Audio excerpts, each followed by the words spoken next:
Doctor Ram Prasad. ஆனா அவர் இப்ப ஊர்ல இல்ல. ஐ see. I'm sorry. போன்ல கொஞ்சம் ஜாஸ்தி பேசிட்டேன்ல. போன்ல பேசுறது நான் இல்ல, லட்சுமி. ஓ, அப்போ என்ன போன்ல திட்டினது நீங்க தானா? அந்த நேரத்துல நான் கொஞ்சம் அப்செட்டா இருந்தேன், அதனால தான் அப்படி பேசிட்டேன்.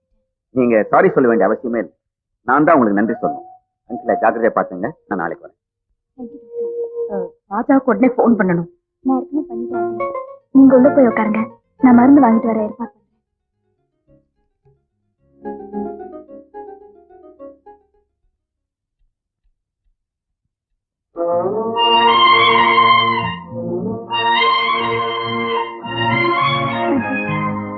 ஆண்டி சாப்பிடுங்க. வேண்டாம்மா, ஏதாவது கொஞ்சம் சாப்பிடுங்க ஆண்டி. நீங்க சாப்பிடாம இருக்கிறதுனால அங்கிளோட உடம்பு குணமாயிடுமா என்ன? சாப்பிடுங்க ஆண்டி ப்ளீஸ்.